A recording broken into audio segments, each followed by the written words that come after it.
Hi everyone, I'm Mario Russell from the group Island Hikers, and I'm partnering with the Chaguanas Public Library in recognition of National Hike Day, also known as Take a Hike Day. This will be held on Tuesday, the 17th of November 2020.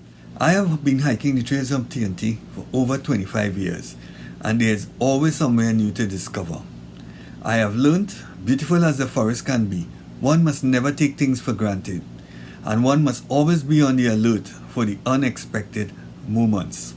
So I'd like to share my experiences with you so you can prepare yourself for the unbeaten track.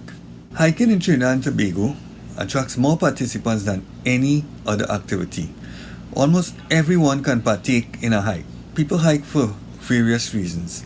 Some hike for exercise, some hike as a stress reliever. Some hike to enjoy the serenity of nature. Others do it to discover the secret gems of Trinidad and Tobago. And others do it for the accomplishment of climbing the highest peaks. TNT is truly beautiful. With so much natural resources, there is so much to discover. My first tip is, before going on a hike, you need to find out more about your destination.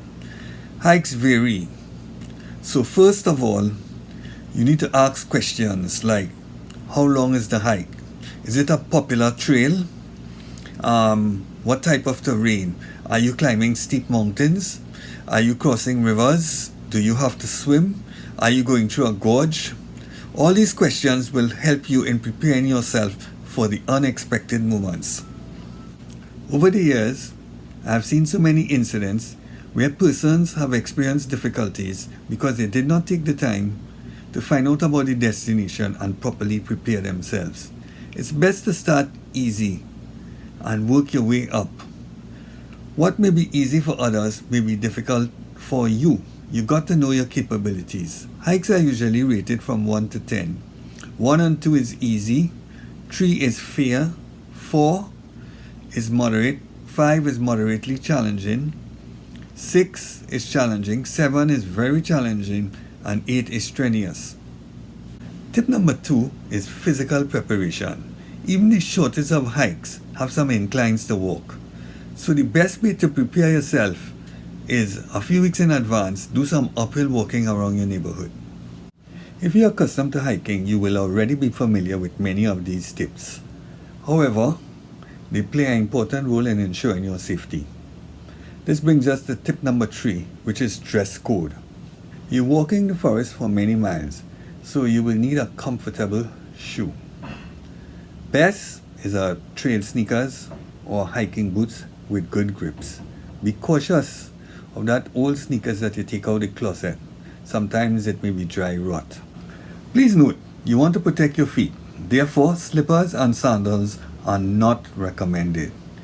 You should always put on socks. This is helpful in preventing blisters. On the trail, long pants is always preferred, since it will help in the prevention of mosquito bites, stinging nettle, and razor grass. Jeans are definitely not recommended since they are too heavy. Any sports pants or track pants will work fine for hiking. For your t-shirt, you can use either cotton or polyester. Polyester is always preferred because it is lighter and dries easily. If you are hiking in an open trail, you may want to have a cap for sunshade. We have now come to tip number 4, what you need to bring on the hike. Hikes can differ, so depending on the destination, you need to pack accordingly. It is recommended that you do a checklist and pack your stuff from the night before. At the same time, you don't want your load to be too heavy, since it will slow you down. You will need a backpack to carry your stuff, so that mainly your hands can be free. For water, you will need 1 to 2 liters. Don't forget that. Most important. If there's any type of water activity, you can't go wrong having a life jacket or any form of safety device. Most important on the list is your medication. At times, people come on a hike and they forget to bring along their medication, especially in the case of asthma patients who experience breathing problems. Remember, you're out in the wilderness and an incident can happen anytime on the hike. So having some first aid supplies is necessary. Another essential item is a waterproof pouch to protect your electronic items, such as your cell phone or camera. You can never tell when it's going to rain in the forest. So if you don't have one, you could substitute with 2 garbage bags, which is still better than having nothing. Other items that may come in handy are a rope, knife, torchlight, some backup batteries for your cell phone, and even a walking stick. Now on a hike, all you would need is a couple thirst quencher drinks, a snack, or a sandwich. This is enough to get you through the day. Please remember to bring a change of clothing which you will leave in the car for when the hike is over. So your bags are packed and you're ready to hit the trail. So guideline number 5 is about hiking the trail. The first thing, you have to listen carefully to your hike leader or whoever is leading the hike. Pay attention to what they have to say. Now on a hike, hikers walk at different pace. So you need to fall into a group where hikers are walking at your pace. Never walk the trail alone. You need to get a buddy where you can walk with them. They can see you at all times and you can see them at all times. Again, never walk the trail alone. While walking the trail, if you come to an intersection and you see freshly cut bush across the trail, that means no entry. Also, if at any time you're walking the trail and you're uncertain where to go, the best thing to do is stand your ground.